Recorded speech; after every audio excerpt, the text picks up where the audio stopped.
Alright, so this is a video on how to take your radial design sketches and turn them into a final design on your paper.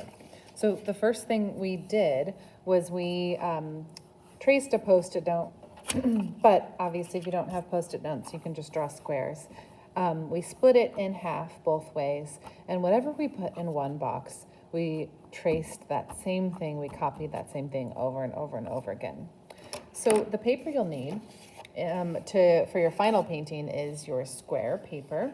It's 10 inches wide, and the small square, which is 5, because what we're going to do is we're going to trace one portion of our design onto all 4 sections for our final painting.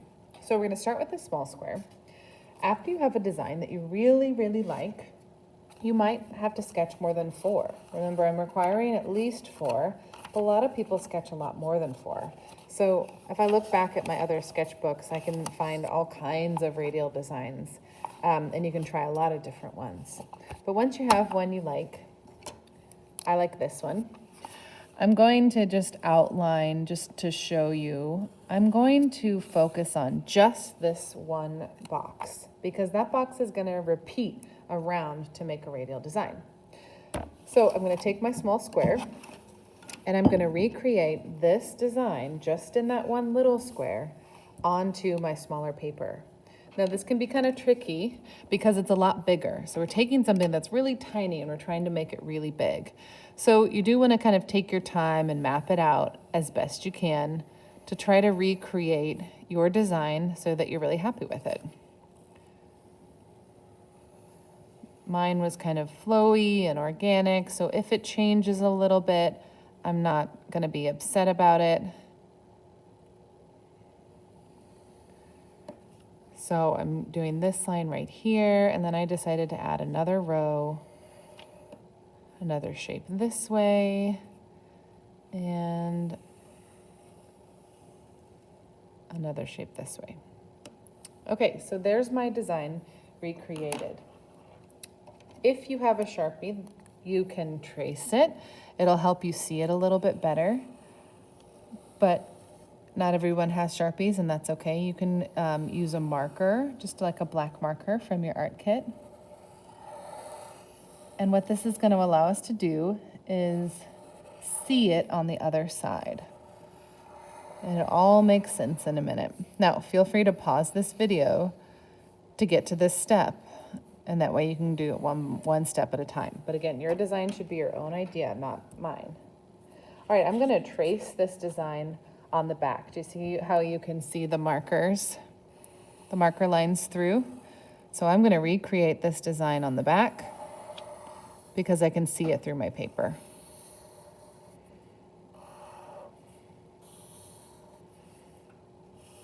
If you see your design big like this and don't like it as much, then now's the time to kind of change it and either add more or less. Okay, so once you have it traced on the front and the back, now you're going to go to put the marker aside. You'll need a pencil. You're going to use your bigger paper, and basically what I'm going to do is I'm going to start tracing it in this first corner. So I want to make sure it's in the right direction, so that looks about right. I'm going to put it behind my big paper, line up the edges, and I can see my Sharpie lines through my paper. Now the other thing you can do is you can go up to a window and hold it up if you're having a hard time seeing. I find that if you make sure you have lights on in your house, you might hold it up to a window so you can see it a little bit better. So I'm going to go ahead and do that. So holding it up to a window like this really helps you be able to see the Sharpie behind it. Okay, so now I've traced my design once, and now I'm going to teach you how to flip it to make a radial design. So I'm going to put my small square on top, and then I'm going to rotate it like a door, like it's opening on a hinge, like that. And that's where I'm going to trace my second one. Do you see how it continues the design and repeats? So you don't want to turn it, right? You want to line it up and flip it like a door, put it behind, and trace. So I'm going to go back to my window now that I have it in the right spot and trace my second one. So I put it on top, line it up. Now, if you need to fix anything, we can later, so don't worry about it too much. I'll line it up, and now I'm gonna flip it like a door down, like that. All right, now here is a little bit tricky. I'm gonna line up my paper, and it might cut off on the edge a little bit if the size was a little bit off.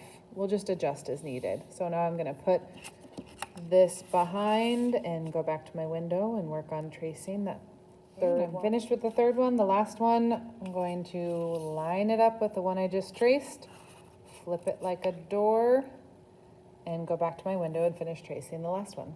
Okay, so when you see your final, you should be able to kind of rotate it, and it should be symmetrical every time you do. You might have to do some adjusting, like for example, these lines don't quite connect, so I'm just gonna kind of adjust that with my pencil on both sides.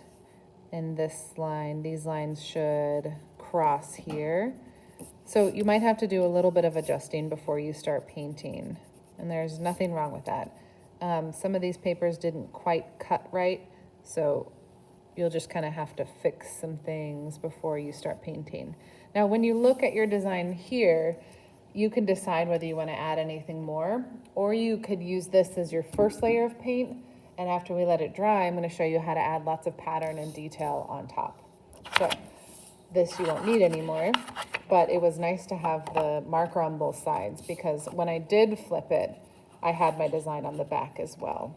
So it's all about not rotating it, but flipping like a door on its hinges and doing one at a time. And take your time to really kind of work on your details after you finish tracing.